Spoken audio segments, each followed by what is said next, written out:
नमस्ते। SSC planet में आपका स्वागत है। सफलता की ओर पहला कदम बढ़ाएं और अपना भविष्य सुरक्षित करें। नमस्कार सभी को। आज है 10 जनवरी 2026। हम करने वाले हैं आज की करंट अफेयर और स्ट्रैटेजी के। ठीक है, आज के जो भी हमारे इंपॉर्टेंट क्वेश्चन है वो हम देखने वाले हैं विद फैक्ट्स। ठीक, तो आज का हमारा पहला क्वेश्चन है, एनएसओ द्वारा जारी प्रथम अग्रिम अनुमान एफएई के अनुसार वित्त वर्ष 2025-26 के लिए भारत की अनुमानित वास्तविक जीडीपी वृद्धि दर क्या है? ठीक है, तो ये जो अनुमानित जीडीपी वृद्धि दर है वो है 7.4%। कितनी? 7.4%। जारी किसने किया है? एनएसओ ने। एनएसओ क्या होता है? National statistical office. क्या? एनएसओ को फुल फॉर्म मान लो, नेशनल स्टैटिकल ऑफिस। ठीक है, ये इसका फुल फॉर्म है। रिपोर्ट कौन सी है? एफएई, फर्स्ट एडवांस एस्टीमेट। एफएई का फुल फॉर्म क्या है? First advance estimate. ठीक है, रियल जीडीपी क्या है? महंगाई समायोजित वृद्धि। ठीक, जीडीपी ग्रोथ के क्वेश्चन एसएससी में अक्सर पूछे जाते हैं, तो जिनका भी एसएससी का एग्जाम लगा है आने वाले समय में वो जरूर ध्यान दें। 7.4 एनएसओ के अनुसार है। ठीक है, अगला क्वेश्चन है हमारा, सड़क निर्माण में व्यावसायिक उपयोग के लिए पराली से बायो बिटुमेन तकनीकी विकसित करने वाला दुनिया का पहला देश कौन सा बना है?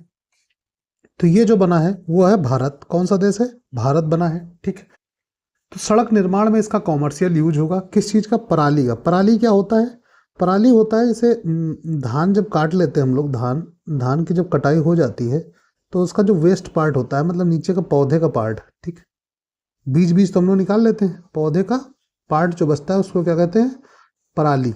ठीक, हर जगह का अपनी अपनी भाषा में जो कहते हो, लेकिन पराली जो नेशनल उस पर बोलते हैं हम लोग। ठीक है, इसकी जलाने की समस्या से क्या हो रहा था कि दिल्ली में जो पोल्यूशन हो रहा था अभी तक, ठीक, दिल्ली में जो पोल्यूशन है वो उसका अधिकतम कारण यही है, मतलब ज़्यादातर कारण यही है कि पराली जलाना। हरियाणा और इधर आसपास के क्षेत्रों में जो पराली जलती थी उसका धुआं वहां जाता था, जिससे एयर पोल्यूशन होता था। ठीक है, तो अब क्या किया गया है? बायो बिटुमेन तकनीकी का विकसित कर लिया गया है, जिससे कि रोड बनाने में उसका प्रयोग होगा। ठीक है, काहे का?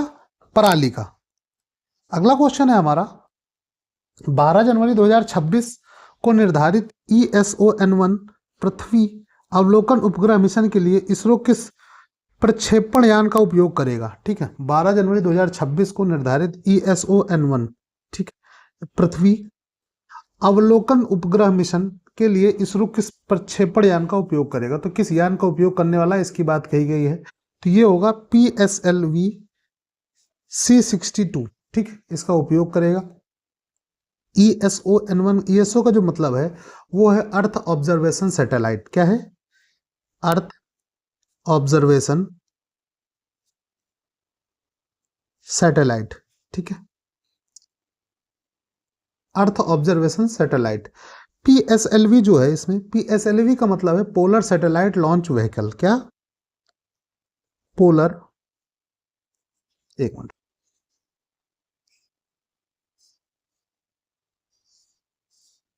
हाँ, पोलर सैटेलाइट लॉन्च व्हीकल। ठीक है,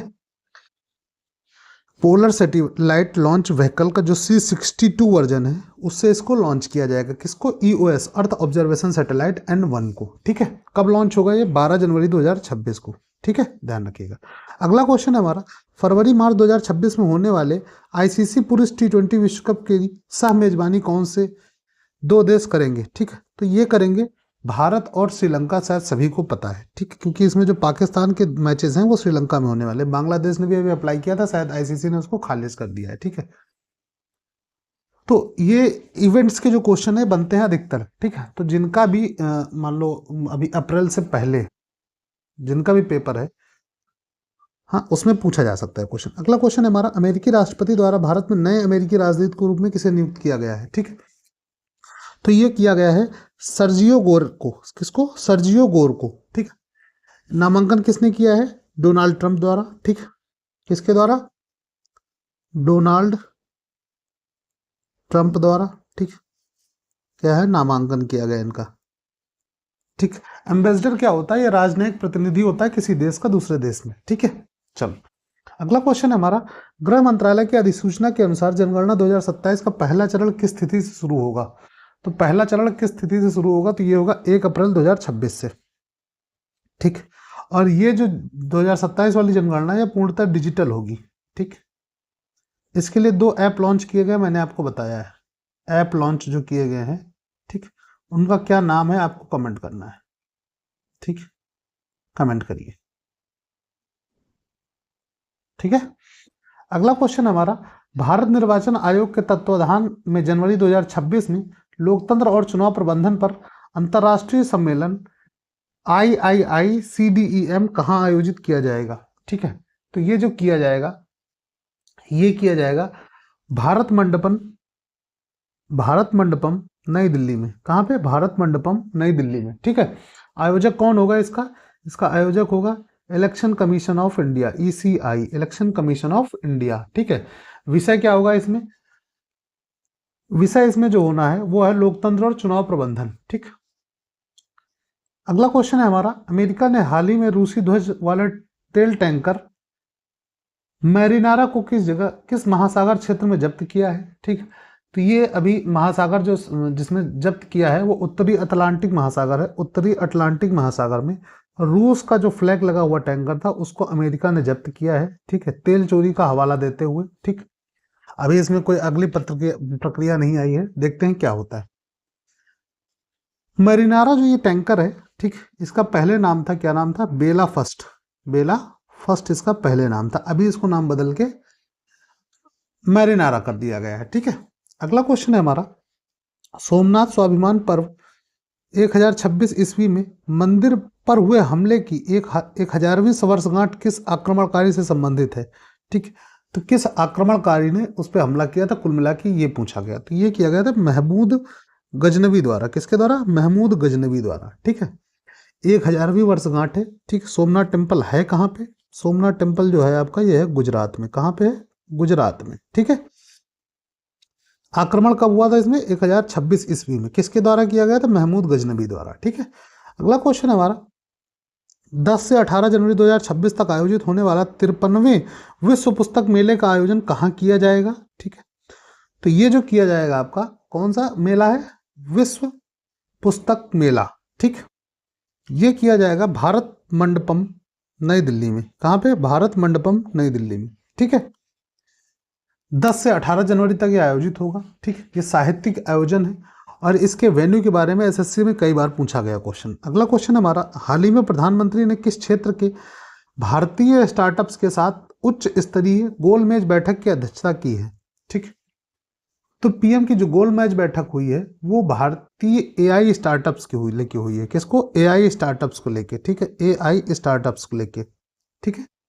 आर्टिफिशियल इंटेलिजेंस को लेके ये मीटिंगें हुई हैं। अगला क्वेश्चन हमारा, भारतीय रिजर्व बैंक ने नियामक नियमों के उल्लंघन के कारण कितनी गैर बैंकिंग वित्तीय कंपनियों NBFCs के पंजीकरण रद्द किए हैं?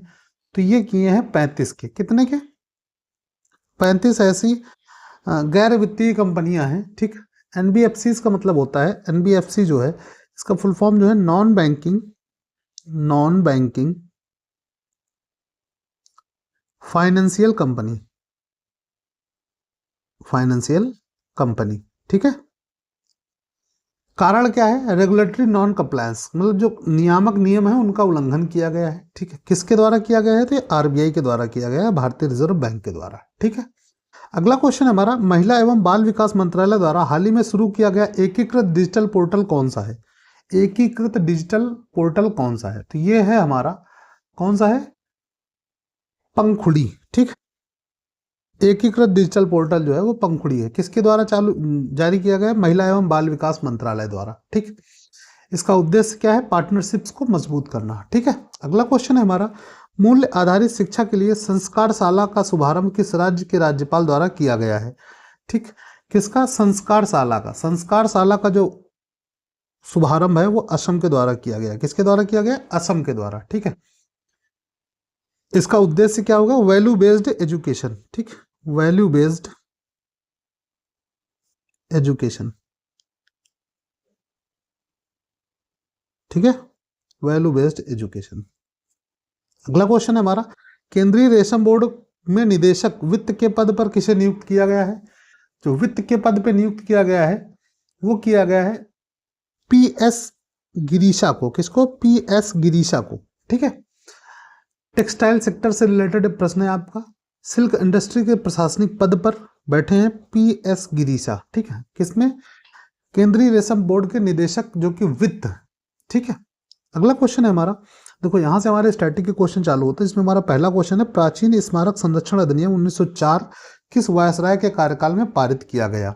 ठीक है, तो ये किया गया है आपका लॉर्ड कर्जन के कार्यकाल में। अब लॉर्ड कर्जन का कार्यकाल कब से कब तक रहा है? तो ये कार्यकाल रहा है 1899 से 1905 तक, 6 वर्ष का, ठीक है।